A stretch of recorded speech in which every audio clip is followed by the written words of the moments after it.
कहानी की शुरुआत होती है हमारे मुख्य किरदार शिनोमिया होकागे से। वो हाई स्कूल के तीसरे साल 3rd ईयर का छात्र है। बाहर गर्मी का मौसम है और स्कूल में सब परीक्षाओं की तैयारी कर रहे हैं, लेकिन होकागे का ध्यान पढ़ाई में कम और अपनी गोद में रखी एक सर्वाइवल गाइड पर ज्यादा है। वो मन ही मन सोच रहा है कि जैसे ही छुट्टियां शुरू होंगी उसका असली सर्वाइवल शुरू होगा। तैयारी में डूबा हुआ नायक होकागे कोई मामूली शौकिया लड़का नहीं है, वह सर्वाइवल के लिए पागल है। उसने इसके लिए किताबों और वीडियो से काफी रिसर्च की है। वो गुफा में रहने, केव लिविंग और भाले से मछली पकड़ने, स्पीयर फिशिंग जैसी चीजों के बारे में पढ़ रहा है। उसे लगता है कि उसका ज्ञान अब उसे एक असली एडवेंचर के लिए तैयार कर चुका है। यहाँ हम देखते हैं कि होकागे अपनी क्लास में बैठा हुआ है। वो अपनी ही दुनिया में खोया हुआ है, जबकि बाकी छात्र उसे बस एक शांत और शायद थोड़ा अजीब लड़का समझते हैं। उसके पास एक बड़ा सा बैग भी है जो दिखाता है कि वो हमेशा तैयार रहता है। उसका सपना, होकागे का एक ही सपना है, अपने सर्वाइवल स्किल्स को साबित करना और अनुभव हासिल करना। वो किसी बड़े मिशन की तैयारी कर रहा है। मजाक और बुलिंग। क्लास के कुछ कूल और शरारती लड़के होकागे का मजाक उड़ाने लगते हैं। क्योंकि उसका नाम होकागे है, वे उसे चिढ़ाते हुए कहते हैं, तारांकन, अरे होकागे, वो शैडो क्लोन वाली तकनीक करके दिखाओ ना, या निन करो। होकागे की प्रतिक्रिया, होकागे इन सब बातों को चुपचाप सह लेता है। वो बस इतना सोचता है कि अगर मैं ये कर पाता तो अब तक कर चुका होता। वो बताता है कि क्लास की रैंकिंग में वो काफी नीचे आता है और शायद उसका शांत स्वभाव ही है जिसकी वजह से बुलिंग ज्यादा हिंसक नहीं होती। वो बस दुआ कर रहा है कि जल्द से जल्द गर्मियों की छुट्टियां शुरू हो जाएं। होकागे अपनी डेस्क पर सिर रखकर सो जाता है। वो क्लास के शोर शराबे से थक चुका है। अगले पेज पर हम देखते हैं कि वो क्लास में नहीं बल्कि किसी अनजान जगह पर है। भारी बारिश हो रही है, चारों तरफ ताड़ पम ट्रीज के पेड़ हैं और वो जमीन पर पड़ा हुआ है। होकागे की आंखें खुलती हैं और वो खुद को एक गुफा के बाहर भारी बारिश और ऊंचे ताड़ के पेड़ों के बीच पाता है। वो पूरी तरह से हैरान है और सोच रहा है, अभी तो मैं क्लास में था, फिर अचानक यहाँ कैसे? आसपास का नजारा किसी डरावने जंगल जैसा है। होकागे को महसूस होता है कि भले ही उसे लग रहा है कि ये एक सपना है, लेकिन यहाँ की हवा, बारिश और मिट्टी बिल्कुल असली लग रही है। वो घबराने के बजाय अपनी स्थिति का जायजा लेता है। वो जमीन पर बैठा है और उसके पास उसका स्कूल बैग भी है। वो खुद से पूछता है, क्या ये हकीकत है? वो तुरंत अपना फोन निकालता है, लेकिन उम्मीद के मुताबिक वहाँ ना तो कोई फोन लाइन है और ना ही वाईफाई। वो अपने बैग में रखे सामान के बारे में सोचता है। उसके पास एक फ्लेयर भी है जिसे वो सिर्फ तब इस्तेमाल करेगा जब उसे कोई बचाने आएगा। लंच ब्रेक का वो रुमाल। होकागे को अपना रुमाल मिलता है जो अभी भी थोड़ा गीला है। उसे याद आता है कि उसने इसे लंच ब्रेक शुरू होते ही इस्तेमाल किया था। इससे उसे यकीन होने लगता है कि वो सच में स्कूल से सीधे यहाँ ट्रांसपोर्ट हुआ है। वो पक्का हो जाता है कि वो स्कूल में सो रहा था और फिर अचानक यहाँ आ गया, पर उसे ये नहीं पता कि आखिर ये हुआ कैसे। होकागे अपने बैग से एक बड़ी सी सर्वाइवल नाइफ निकालता है। उसकी आंखों में एक अलग ही चमक है। वो चिल्लाकर कहता है, ये मेरे लिए एक मौका है। वो खुद को शांत रहने के लिए कहता है। वो ठान लेता है कि चाहे ये सपना हो या हकीकत, वो अपनी सर्वाइवल लाइफ का पूरा आनंद लेगा और उसकी पहली प्राथमिकता है जिंदा रहना। कहानी शुरू होती है हमारे मेन कैरेक्टर MC से, जो एक सुनसान टापू पर फंसा हुआ है। वो घबराने के बजाय खुद को शांत रखता है। उसका पहला मकसद है किसी भी तरह जिंदा रहना। वो कहता है कि फर्क नहीं पड़ता कि ये हकीकत है या कोई सपना, वो इस सर्वाइवल लाइफ को पूरी तरह से एंजॉय करेगा। सूरज अभी भी आसमान में है, इसलिए वो वक्त का फायदा उठाना चाहता है। वो अपनी चाकू निकालकर जंगल की ओर बढ़ता है ताकि वो आसपास के इलाके को समझ सके और अपने रहने के लिए एक सुरक्षित बेस ढूंढ सके। जंगल में उसे कई तरह के जानवरों के निशान मिलते हैं, जंगली सुअर, वाइल्ड बोर्स, गिलहरियां, चिपमंक्स और बंदरों के साए। ये देखकर वो डरता नहीं बल्कि खुश होता है, क्योंकि इसका मतलब है कि उसके पास शिकार करने और खाने के लिए भरपूर साधन मौजूद हैं। उसे पानी की आवाज आती है और वो एक नदी के पास पहुंचता है। वो जानता है कि नदी का पानी सीधे पीना खतरनाक हो सकता है, क्योंकि इससे पेट खराब हो सकता है। आमतौर पर पानी को उबालना या फिल्टर करना पड़ता है, लेकिन हमारा MC पूरी तैयारी से आया है। वो अपने बैग से एक स्पेशल प्यूरिफिकेशन बॉटल निकालता है। वो बताता है कि वो ऐसी 3 बोतलें अपने साथ लाया था, जैसे उसे पहले से पता हो कि जहाज डूबने वाला है। ये बॉटल गंदे से गंदे पानी को भी पीने लायक बना देती है। उनका पल सैटिस्फैक्शन, वो पानी पीता है और उसे ये शहर के पानी से कहीं ज्यादा स्वादिष्ट लगता है। खुले आसमान और कुदरत के बीच वो अपनी इस नई जिंदगी का पहला पड़ाव सफलतापूर्वक पार कर लेता है। कहानी शुरू होती है एक शांत नदी के पास। हमारा हीरो बैठा है और बहुत ही शांति से अपना सर्वाइवल प्लान बना रहा है। वो सोच रहा है कि रहने के लिए गुफा और पीने के लिए नदी का पानी काफी है। पेज 3-4। उसे खाने की चिंता है। वो कहता है कि काश यहाँ समुद्र होता तो मछली पकड़ पाता, पर अभी के लिए जंगली पौधों से काम चलाना होगा। पेज 5। अचानक उसे झाड़ियों से इंसानों के चिल्लाने की आवाज आती है। उसे अपनी आंखों पर यकीन नहीं होता कि यहाँ कोई और भी है। हीरो जैसे ही झाड़ियों के पीछे से झांकता है, वहां क्लास की सबसे हॉट लड़की यूकी माना खड़ी है। उसकी स्कर्ट उड़ती है और हीरो सब देख लेता है। ना जोर से चिल्लाती है और हीरो को पैरवेट थरकी कहती है। तभी उसकी बाकी सहेलियां भी वहां आ जाती हैं। सब लड़कियां वही हैं जो स्कूल में हमारे हीरो का मजाक उड़ाती थीं। वो उसे निंजा या होकागे कहकर चिढ़ाती थी क्योंकि वो हमेशा अकेला रहता था। क्यों को पता चलता है कि उनका स्मार्टफोन काम नहीं कर रहा। वो घबरा जाती हैं। हीरो उन्हें बताता है कि वे एक सुनसान टापू पर हैं। हीरो हमें फ्लैशबैक में ले जाता है। वो बताता है कि कैसे वो क्लास में सोने का नाटक करता था ताकि इन लड़कियों की बातें सुन सके। बेचारा एक सर्वाइवल ओटाकू है जिसे लोग अजीब समझते थे क्योंकि वो हमेशा सर्वाइवल की चीजें पढ़ता रहता था। लड़कियां उसे टोकती हैं, अरे तुम वही हो ना जो टापू पर रहने के पैम्फलेट पढ़ रहे थे, और तुम्हारे पास निंजा चाकू, निंजा नाइफ भी है? डरावने हो यार। लड़कियां बताती हैं कि जब उन्हें होश आया तो वे सब जमीन पर पड़े थे। वे एक गुफा के सामने जागे हैं। उन्हें समझ नहीं आ रहा कि वे यहां कैसे पहुंचे। यहां ट्विस्ट ये है कि होकागे के पास सर्वाइवल की चीजें हैं, इसलिए लड़कियां फैसला करती हैं कि फिलहाल इसी के साथ रहना बेस्ट है। लड़कियां रीटो, ब्याकुया और अरीसा एक्साइटेड हैं। वे सोचती हैं कि अगर निंजा यहां है तो बाकी लड़के भी यहीं कहीं होंगे। अरीसा तो इतनी खुश है कि वो सीधे होकागे का हाथ पकड़ लेती है और कहती है, अब से तुम हमारे पार्टनर हो। लड़की मजाक में कहती है, लड़के तो खुश होते हैं ना जब लड़कियां उन्हें घेर लेती हैं। मैंने सुना है उन्हें बस्ट देखकर रिएक्शन होता है। होकागे बेचारा शर्म से लाल हो जाता है और कहता है, हाँ मुझमें भी डिजायर्स हैं, पर अभी ये सब करने का वक्त नहीं है। पेज 9 है कि पहले वो सबको गुफा तक ले जाएगा, फिर समुद्र की तलाश करेगा। अरिसा को लगता है कि वो रेत पर SOS लिखने जा रहा है, लेकिन होकागे का दिमाग कुछ और ही चल रहा है। वो सोच रहा है, मैंने कभी नहीं सोचा था कि इन हाई रैंकिंग लड़कियों से बात करने का मौका मिलेगा, पर अभी मुझे सिर्फ समुद्र और खाने सीवीड की फिक्र है। बीच में खड़ी लड़की माना की टांग खींची जा रही है। उसकी सहेली उसे चिढ़ाते हुए कहती है, माना यूर एन इडियट, माना तुम बुद्धू हो। दूसरी तरफ एक लड़की काफी सीरियस है और अपने फोन में सिग्नल ढूंढने की कोशिश कर रही है। वो कह रही है कि हम चाहे कितने भी स्टिक्स यानी पिछड़े इलाके में क्यों न हो, मोबाइल सिग्नल तो मिलना ही चाहिए। वे शायद इस बात से अनजान हैं कि वे किसी बहुत बड़ी मुसीबत के करीब हैं। अचानक झाड़ियों के पीछे से कोई आवाज आती है या कोई साया दिखता है। मुख्य पात्र शायद उप रहने का इशारा करता है। लड़की डर के मारे चिल्लाने ही वाली थी कि उसे रोक दिया जाता है। वो घबराई हुई आवाज में कहती है, please don't suddenly stop, it hurts. Please अचानक मत रुको, चोट लगती है। यहां कैमरा शिफ्ट होता है गुफा के मुहाने केव एंट्रेंस की तरफ। लड़कियां जैसे ही गुफा के पास पहुंचती हैं, उनकी आंखें फटी की फटी रह जाती हैं। सबकी जुबान से बस एक ही शब्द निकलता है, EH। क्या? पैनल में आप देख सकते हैं कि गुफा के अंदर से एक विशाल जानवर बाहर निकल रहा है। लड़कियां पूरी तरह से जम फ्रीज चुकी हैं। उन्हें उम्मीद नहीं थी कि इस आइलैंड पर इतना खतरनाक शिकारी मौजूद होगा। आपके सामने है इस कहानी का विलेन, एक विशाल बंगाल टाइगर। इसकी सीन काफी डरावना है क्योंकि कोई नहीं जानता कि वो बाघ कब हमला कर दे। क्या यहाँ बाघ है? यहाँ हमारे मुख्य किरदार मेन कैरेक्टर्स हैरान हैं। क्या सच में यहाँ बाघ है? लड़कियां डरी हुई हैं और पूछ रही हैं कि आखिर ये सब क्यों हो रहा है। वे अपनी आंखों पर यकीन नहीं कर पा रहे। एक लड़की बहुत ही लॉजिकल बात बोलती है। वो कहती है, मेरे हिसाब से जापान में जंगली बाघ नहीं होने चाहिए।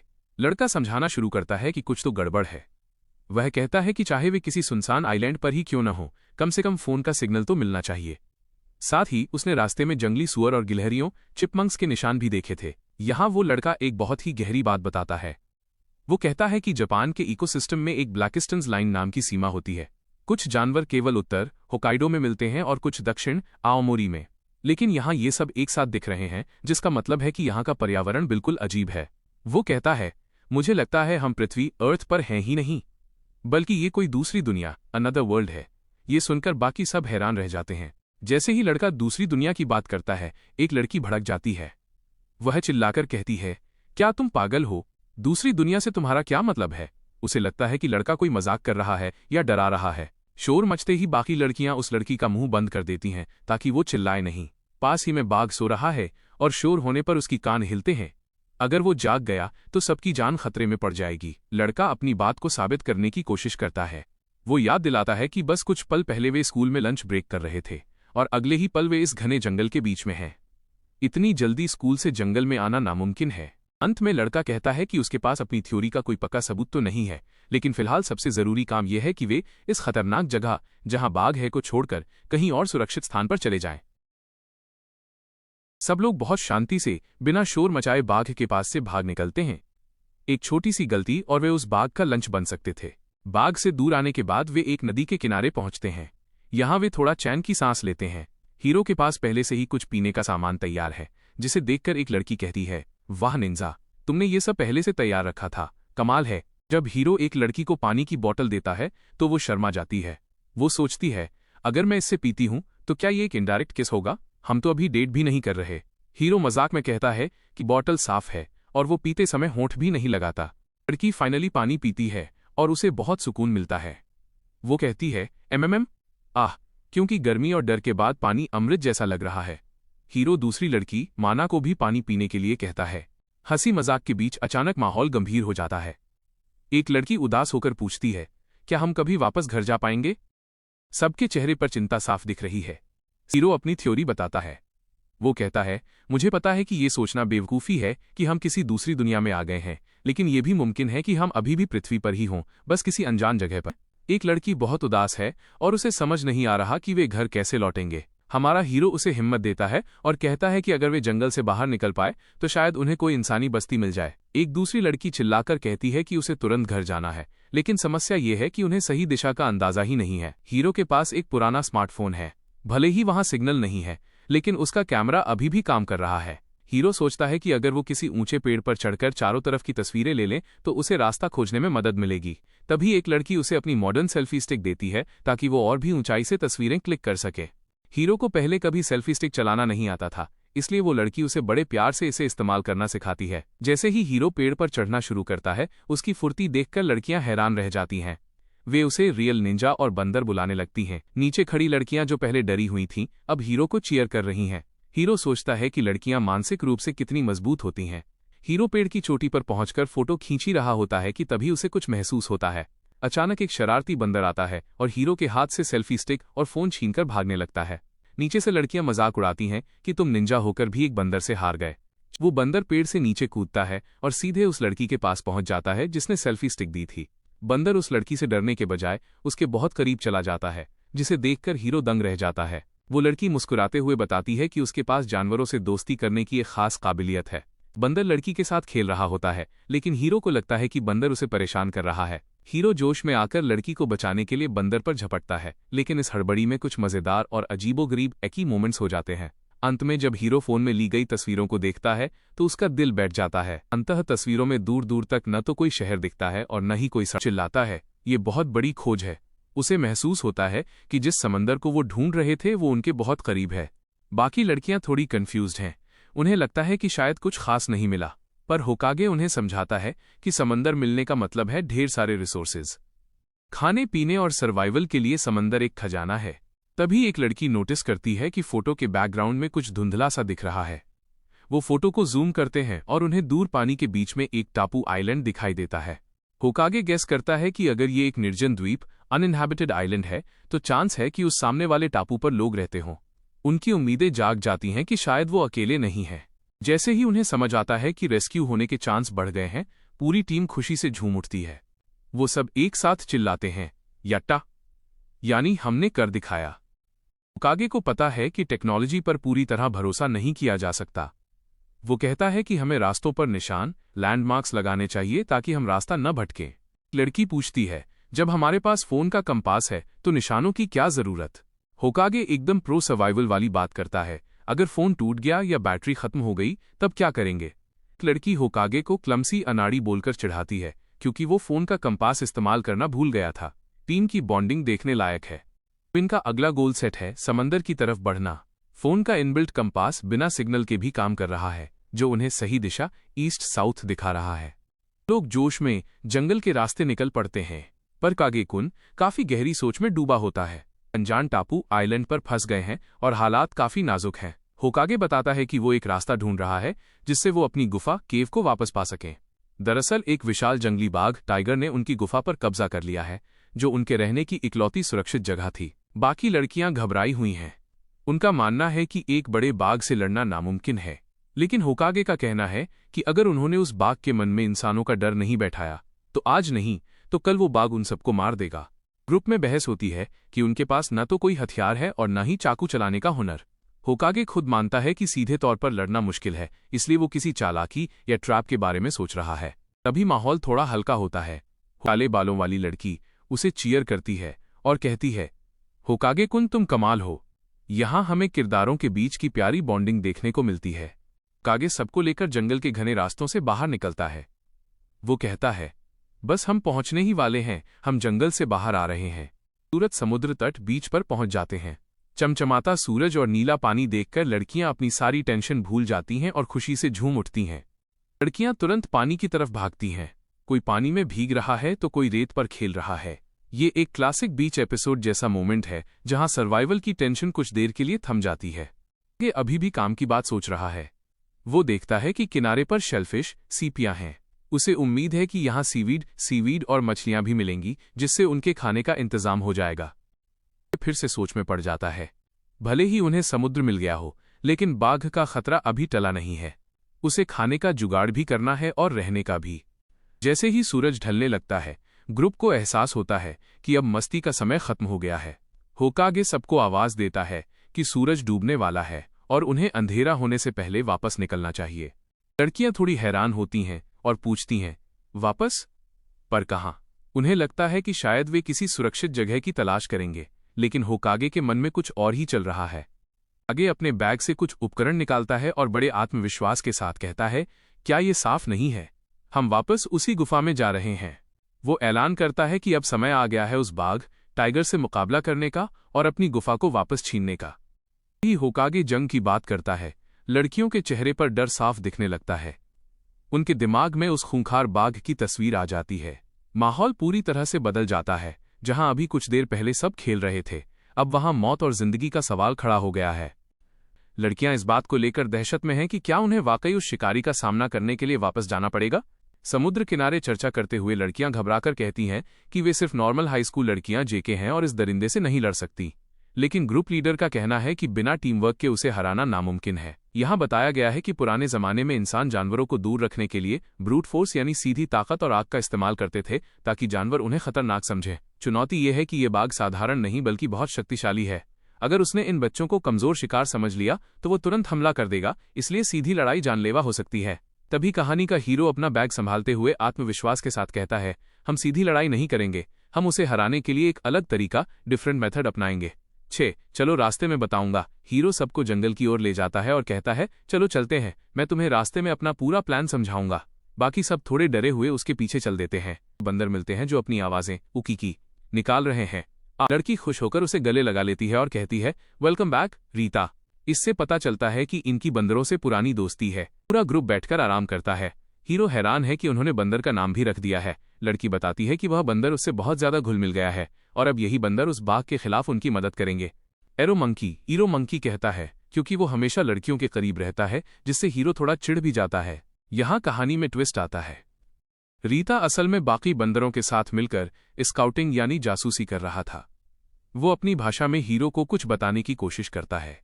सब हैरान रह जाते हैं जब पता चलता है कि वो लड़की बंदरों की भाषा समझ सकती है और उन्हें निर्देश भी दे सकती है। हीरो चिल्लाता है, ये तो कमाल की एबिलिटी है, उसे अब बंदरों की मदद से दुश्मन की लोकेशन पता चल सकती है। लड़कियां मजाक में चर्चा करती हैं कि शायद वो इन बंदरों की बॉस या टेमर है। यहां तक कि एक फनी इमेजिनेशन में उसे एक क्वीन के रूप में दिखाया गया है जो हंटर ड्रेस में बंदरों पर राज कर रही है।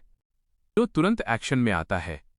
वो सबको सतर्क करता है कि उन्हें बहुत धीरे और शांति से आगे बढ़ना होगा। अगर उन्होंने कोई शोर किया तो टाइगर जाग सकता है और उनकी जान खतरे में पड़ सकती है। जैसे ही वे गुफा के करीब पहुंचते हैं, वे देखते हैं कि टाइगर वाकई खर्राटे भर रहा है। हीरो आदेश देता है, सब लोग प्लान के हिसाब से अपनी पोजीशन ले लो। फिर सबको समझाता है कि अगर उन्होंने इस खतरे को आज नहीं भगाया तो वे रात को चैन से सो नहीं पाएंगे।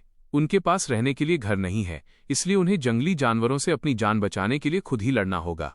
हमारा हीरो अपनी टीम का हौसला बढ़ाते हुए कहता है, तैयार हो जाओ, हमें इसे पीछे धकेलना है। उसका हथियार हो सकता है। लड़कियां भी पीछे नहीं हटती, वे अपनी पूरी हिम्मत जुटाती हैं। कोई कह रही है मैं अपना बेस्ट दूंगी, तो कोई बिल्कुल डरी हुई है लेकिन फिर भी लड़ने को तैयार है। टीम वर्क तो भाई गजब का दिख रहा है यहाँ। अब अपना सामान बैग्स कस लेते हैं और जोश में चिल्लाते हैं, चलो चलें। वे घने जंगल की ओर बढ़ते हैं जहां उनका सामना मौत से होने वाला है। सामने आ खड़ा होता है, उसकी आंखें शिकार की तलाश में चमक रही हैं। माहौल एकदम सीरियस हो चुका है। सीन में हम देखते हैं कि पांचों छात्र उस बड़े से बाघ के बिल्कुल सामने हैं। बाघ दहाड़ रहा है और बच्चे सहमे हुए हैं लेकिन डटे हुए हैं। क्या सबके चेहरों पर डर साफ दिख रहा है। ये सामने आ खड़ा होता है। इसके पंजों को देखो, कितने नुकीले हैं।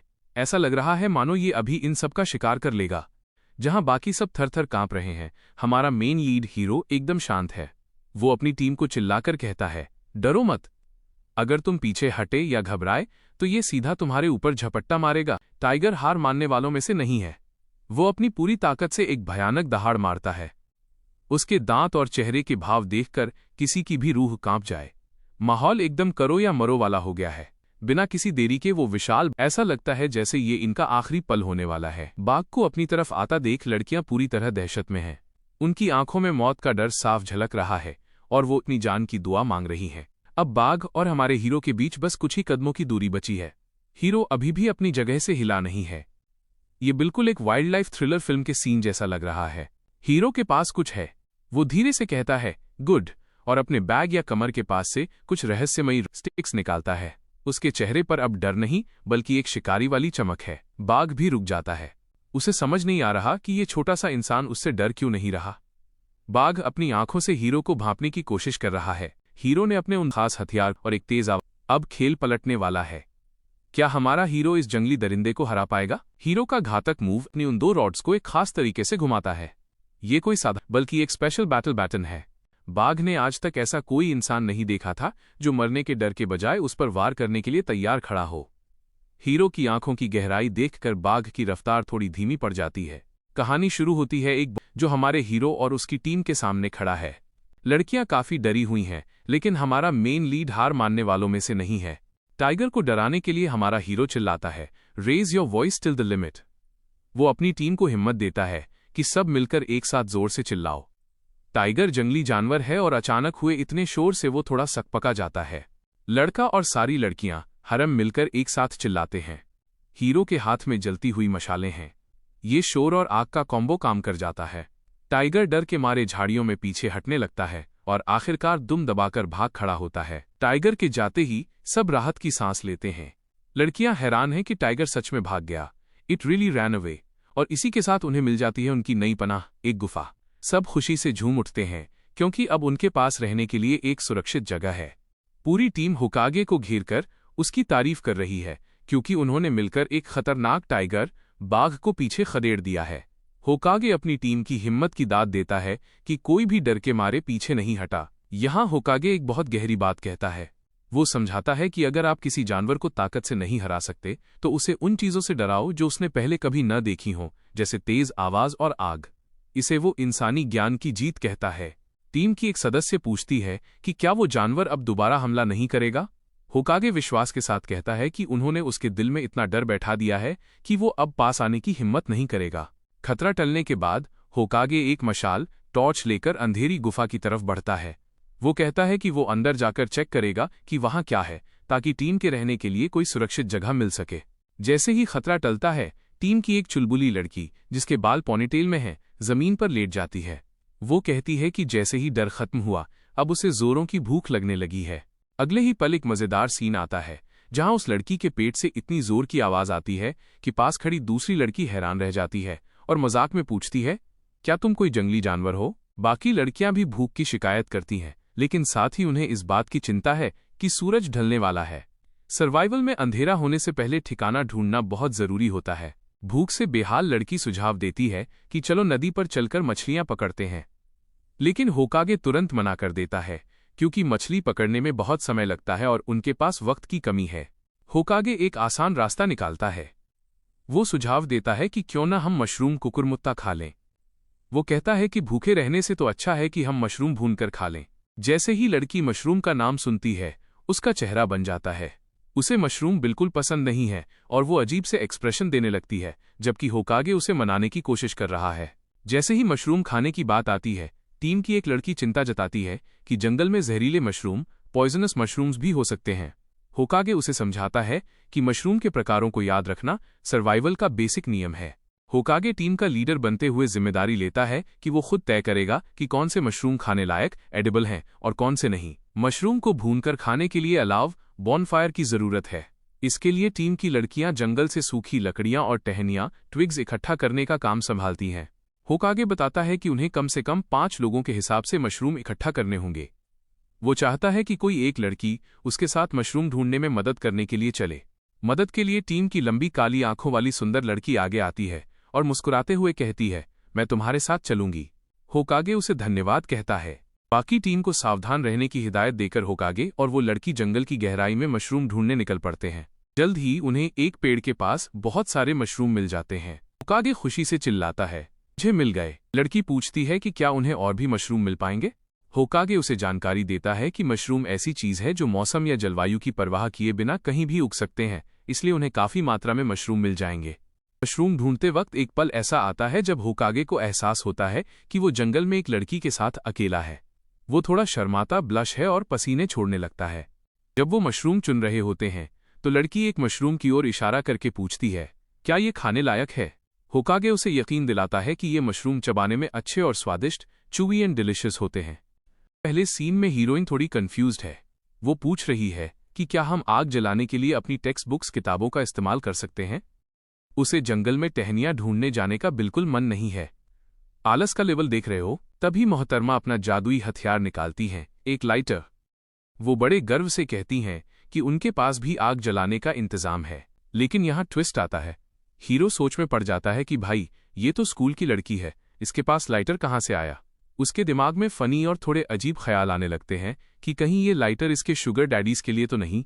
हीरो थोड़ा सीरियस हो जाता है और कहता है कि हमें यहाँ लंबे समय तक रुकना पड़ सकता है, इसलिए हमें चीजें बचाकर इस्तेमाल करनी चाहिए। वो कहता है कि आज मेरा लाइटर इस्तेमाल करते हैं। हीरोइन बस उसे देखती रह जाती है।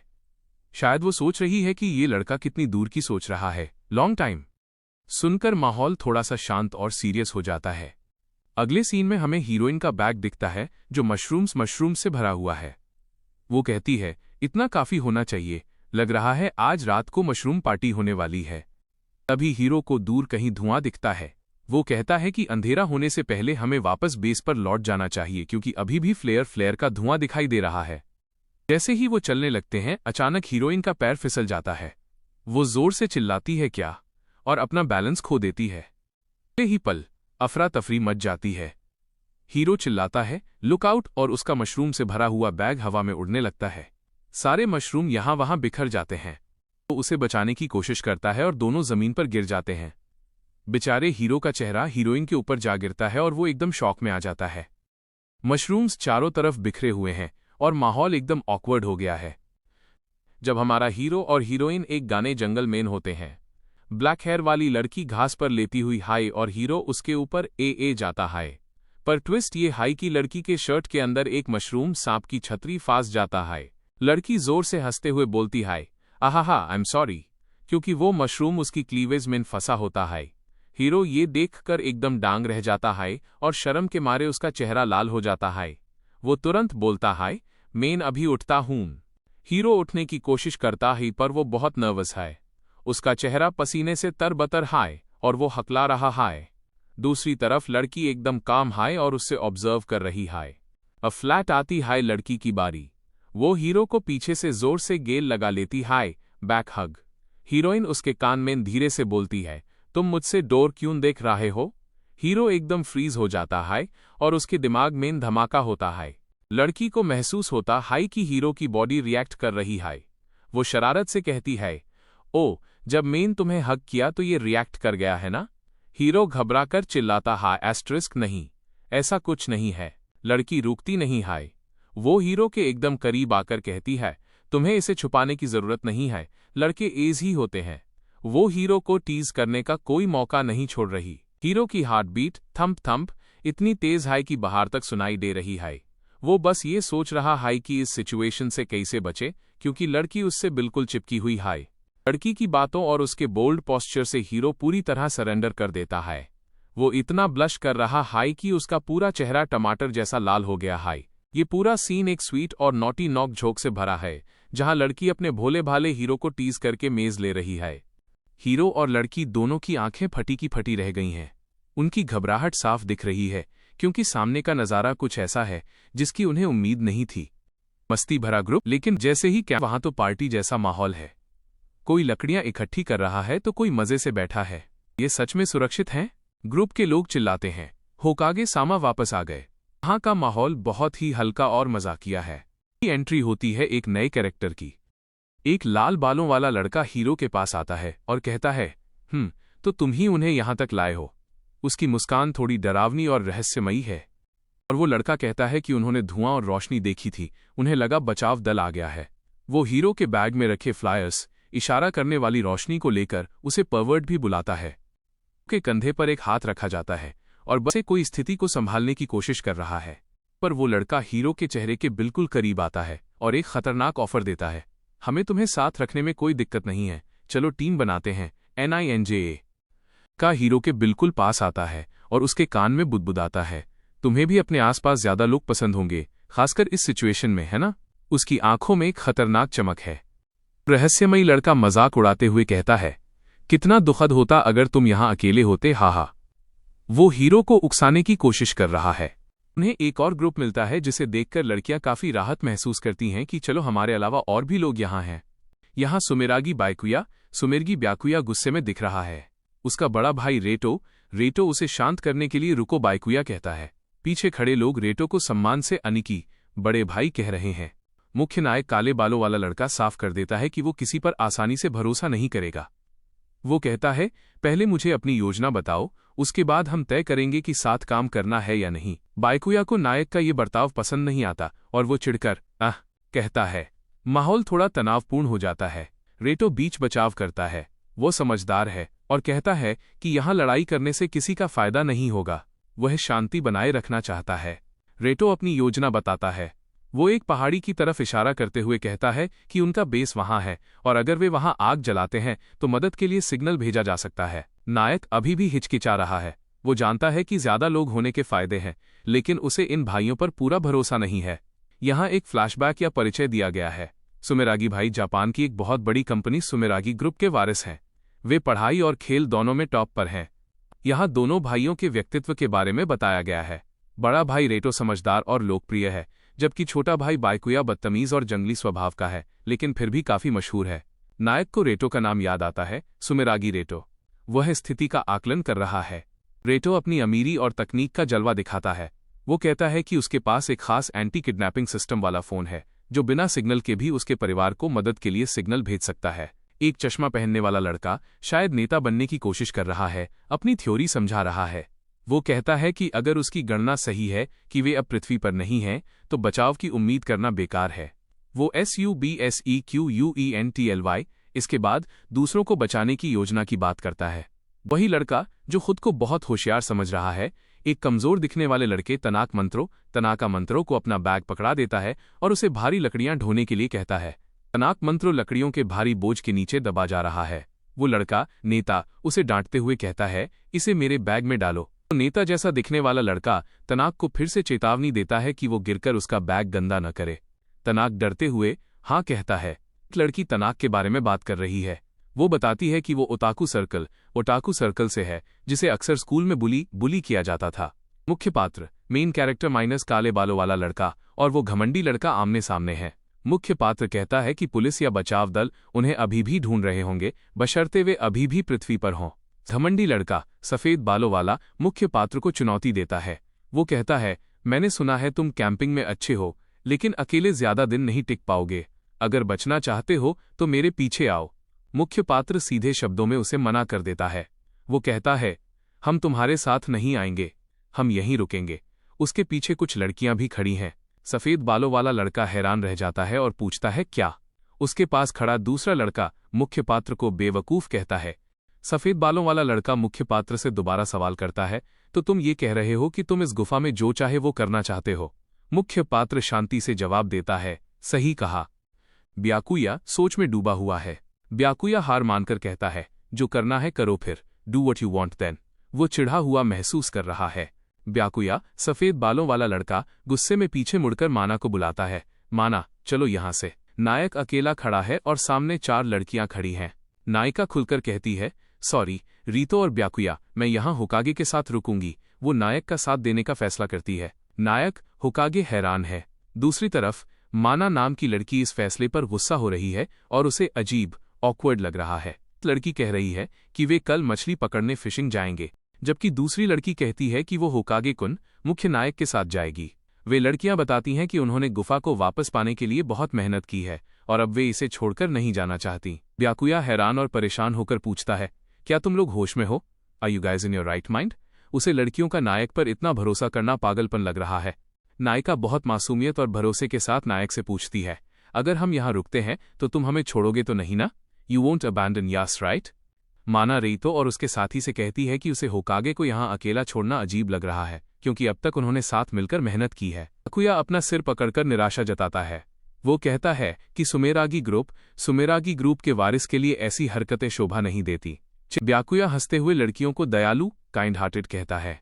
वो तंज कसते हुए कहता है कि तुम सब नायक की जान बचाने के लिए उसके साथ रुक रही हो। जाते जाते ब्याकुया कहता है कि अगर वे अपना मन बदल लें तो उनके बेस पर आ सकती हैं।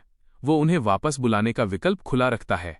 होकागे और चारों लड़कियां एक साथ खड़े होकर ब्याकुया और उसके साथी को जाते हुए देख रहे हैं। उनके चेहरों पर गंभीरता है। ब्याकुया का साथी उससे पूछता है, क्या तुम ठीक हो कि वो निंजा नायक उन खूबसूरत लड़कियों को ले जाए? ब्याकुया का चेहरा छाया में है और वह बहुत गंभीर दिख रहा है। उसका साथी कहता है कि नायक ने लड़कियों को चुराया नहीं है, वे बस अभी उसके साथ हैं। ब्याकुया एक डरावनी मुस्कान के साथ खुद से कहता है कि जहां तक लड़कियों की बात है वहां उनके पास और भी बहुत सारी हैं। ब्याकुया का साथी लाल बालों वाला एक कुटिल मुस्कान के साथ कहता है, ये सच है, वो स्थिति का मजा ले रहा है। में ब्याकुया का साथी हंसते हुए कहता है, चलो जल्दी वापस चलते हैं ताकि मैं अपनी इच्छा पूरी कर सकूं। रिलीज। यहाँ लड़कियां लड़कों की घटिया सोच पर चर्चा कर रही हैं। एक लड़की कहती है कि लड़के बस जानवर होते हैं और इस मुश्किल स्थिति में भी वे सिर्फ शारीरिक संबंधों के बारे में सोच रहे हैं। छोटी बालों वाली लड़की योशी चिल्लाकर बताती है कि उसके पार्ट टाइम जॉब वाले एक साथी ने उसके साथ बदतमीजी करने की कोशिश की। वो डरी हुई है और उसकी सहेली ईरी पास ही खड़ी है। तनाव के बीच ईरी बात को बदलने की कोशिश करती है और एक बैग दिखाते हुए पूछती है, क्या तुम कुछ मशरूम खाना चाहोगे? हमने बहुत सारे तोड़े हैं, ये मशरूम हैं। योशी अभी भी गुस्से में है और वो ईरी को पर्व थरकी बोलती है। उसका कहना है कि इस माहौल में मशरूम की बात करना थोड़ा ल्यूड अश्लील लग रहा है। बेचारा हीरो होकागे बस साइड में खड़ा ये सब सुन रहा है। योशी अपनी बात पर अड़ी है और कहती है कि वो उन मशरूम्स को अपने दांतों से फाड़ देगी बदला लेने के लिए। उसकी सहेली उसे टोकती है कि भाई ये गंदे जोक्स बंद करो। लड़कियां एक साथ खड़ी होकर हीरो से कहती हैं, हमने तुम्हें चुना है, रीटो को नहीं, और उन्होंने हमारे मेन लीड पर भरोसा जताया है। हीरो होकागे अपना बैग कसता है और एक किलर स्माइल के साथ कहता है, मुझ पर छोड़ दो। वो वादा करता है कि वो उन्हें उनके फैसले पर पछताने नहीं देगा। लो, अब खाने का वक्त है। हीरो कहता है, बिना किसी देरी के चलिए मशरूम भूनते हैं। सब भूख के मारे एक्साइटेड हैं, खासकर योशी जो ये चिल्ला रही है। मशरूम्स को डंडियों पर लगाकर आग में भूना जा रहा है। देखने में तो ये काफी टेस्टी लग रहे हैं, जैसे किसी कैंपिंग ट्रिप पर हों। इतादाकी मासू। पहली बाइट लेते ही सबकी आंखें चमक उठती हैं। आने के बाद सबके चेहरे उतर जाते हैं। कोई कह रहा है स्वाद नहीं है, कोई कह रहा है टेक्सचर तो ठीक है पर मजा नहीं आया। बेचारी योशी का तो चेहरा ही देखने लायक है। लड़कियां मशरूम तो खा रही हैं, लेकिन योशी चिल्लाकर कहती है, मेरा पेट ऐसे नहीं भरने वाला। मशरूम्स में कोई खास स्वाद नहीं था, इसलिए सब थोड़े निराश लग रहे हैं। तभी हमारा हीरो होकागे एक मिस्टीरियस स्माइल के साथ कहता है, रुको, मुझे एक जादू स्पेल करने दो। वो एक मशरूम उठाता है और लड़कियां हैरान होकर उसे देखने लगती हैं। हीरो मशरूम पर कुछ छिड़कता है और अचानक उसमें से चमक स्पार्कल्स निकलने लगती है। लड़कियां सोच रही हैं कि क्या होकागे के पास सच में कोई सुपर पावर है, लेकिन कोई जादू नहीं था। होकागे हंसते हुए एक छोटी सी बॉटल दिखाता है, करी पाउडर। वो कहता है कि सर्वाइवल के समय ये सबसे जरूरी चीज है। जैसे ही लड़कियां करी वाले मशरूम चखती हैं, उनकी दुनिया ही बदल जाती है। सब चिल्लाते हैं, ये तो बहुत टेस्टी है और कितना बड़ा फर्क आ गया। होकागे शान से बैठकर कहता है, चिंता मत करो, मेरे पास अल्टीमेट मसाला है। लड़कियां उसे ऐसे देख रही हैं जैसे वो कोई भगवान हो। बातचीत के दौरान हीरो एक और राज खोलता है। वो कहता है कि अगर पास में समंदर है तो हमें नमक की कभी कमी नहीं होगी। लड़कियां खासकर माना चौंक जाती हैं। क्या समंदर के पानी से नमक बना सकते हैं? वो बेचारे इस बेसिक सर्वाइवल ट्रिक से बिल्कुल अनजान थे। होकागे अपना सिर पकड़ लेता है और कहता है, हाँ, बस समंदर के पानी को उबालना होता है। बाकी लड़कियां अरिसा को चिढ़ाती हैं कि क्या उसे भी ये नहीं पता था। यहां तक कि वो एक पुरानी किताब या डायरी को भी पलट रहे हैं। अंत में सब साथ बैठकर आग के पास हंस रहे हैं। लड़कियां आपस में मजे ले रही हैं और एक लड़की माना को सब इडियट बोल रहे हैं। माहौल थोड़ा रिलैक्स लग रहा है, पर असल में ये सब फंसे हुए हैं। अब सोने का टाइम है तो हमारा हीरो लड़का अपने बैग और कुछ किताबों से जुगाड़ू तकिया बना रहा है। उसका कहना है कि भाई, पत्थर पे सिर रख के कौन सोएगा। हीरो आगे कहता है कि अगर हमें टाइम मिला तो हम जमीन पर पत्ते बिछाकर मुशिरो, एक तरह की घास की चटाई जैसा बिस्तर बना सकते हैं। लेकिन एक लड़की कहती है, भाई ये पत्थर ही काफी ठंडे और अच्छे हैं। हीरो थक गया है और कहता है, चलो अब सो जाते हैं ताकि कल के लिए एनर्जी रहे। वो लेट जाता है, पर लड़कियों के अपने ही अलग मसले शुरू हो जाते हैं। तभी एक लड़की माना अपनी शर्ट ढीली करके कहती है कि उसे बहुत पसीना आ रहा है और उसकी बॉडी काफी स्टिकी हो गई है। भाई, सर्वाइवल मोड में भी हाइजीन जरूरी है। दूसरी लड़की के पास स्वेट वाइप्स, पसीना पोंछने वाले गीले कपड़े का पैकेट निकलता है। वो कहती हैं कि सोने से पहले खुद को थोड़ा साफ कर लेते हैं। लड़का हीरो गुफा के एक काले कोने की तरफ इशारा करके कहता है कि तुम लोग वहां अंदर जाकर सफाई कर लो, वहां इतना अंधेरा है कि मुझे कुछ दिखाई नहीं देगा। फुल जेंटलमैन बनने की कोशिश। लड़कियां गुफा के अंदर जाने लगती हैं और हीरो को कड़ी चेतावनी देती हैं, खबरदार जो झांकने की कोशिश की। लड़का भी बेचारा शरीफ बन के बैठा है। जैसे ही लड़कियां वाइप्स इस्तेमाल कर लेती हैं, हीरो कहता है, सुनो, उन इस्तेमाल किए हुए कपड़ों को फेंकना मत। बस फिर क्या था, लड़कियों का दिमाग घूम गया। लड़कियां उस पर चिल्लाने लगती हैं, तुम पक्का इसे बाद में सूंघने वाले हो, कितने गंदे हो तुम। हीरो बेचारा सफाई देता रह जाता है कि अरे भाई, इस सिचुएशन में कपड़ा कीमती है, उसे दोबारा इस्तेमाल करेंगे। लेकिन लड़कियां उसे हेंटाई ठरकी बोलने से बाज नहीं आती। कहानी शुरू होती है हमारे हीरो से, जो एक बहुत ही थका देने वाले दिन के बाद डेड टायर्ड महसूस कर रहा है। वो बस चैन की नींद सोना चाहता है। रात का समय है और ये सब एक गुफा में ठहरे हुए हैं।